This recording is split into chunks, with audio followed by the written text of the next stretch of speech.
I remember making that switch a few years ago, I mean, many years ago, consciously saying, okay, I'm going to start Googling stuff in English as opposed to Spanish. And now it's kind of like it's become second nature. I don't even like, it doesn't even cross my mind to look something up in Spanish, even if it's the most like how to fix a faucet. I'm not going to say, como arreglar una canilla. Cool, right? You understand what I'm saying. One of the reasons why I do it is because I know there's a bigger wealth of information in English than in Spanish for the most part. But I don't know how to like remove a dent in my car. Looked it up in English, not in Spanish. It's just, yeah, kind of funny.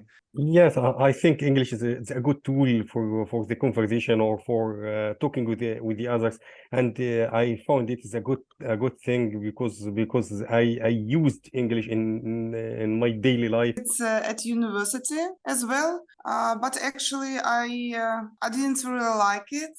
I think I just didn't realize the necessity of it. I love everything you just shared. Your journey is fascinating, and there are a couple of things that I was thinking as you were speaking.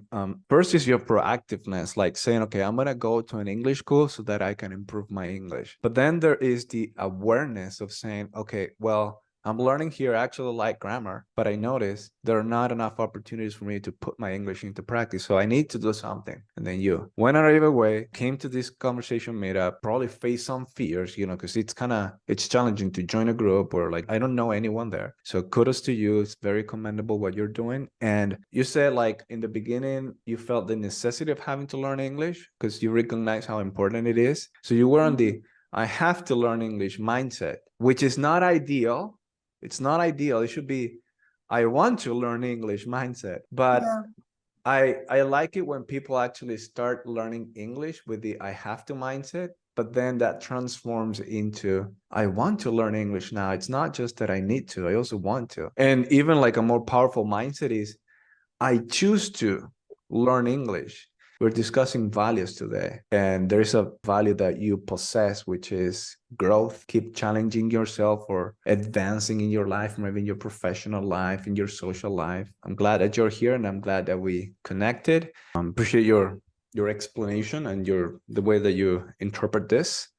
Very interesting, and it's something that maybe you want to continue thinking a little bit about because, you know, being a bit aware of how am I being a victim of my past, you can then take action to actually try to change that and be more of a master of your destiny. Let's go back. A victim of your history versus a master of your destiny. I have Natalia right in front of me here in the center, in the grid. Now I feel that I want to be a teacher of English. Now it's my choice to be a better teacher of English. So I want to improve myself, to be good at English, to be good at the methods of teaching, and to be more active in this profession. That's how you are a master of your destiny, by taking control, by taking action, right? You said, okay, I want to get better at this. It depends where you grew up, and so you have specific mindset. Yes, some maybe stereotypes that your parents probably.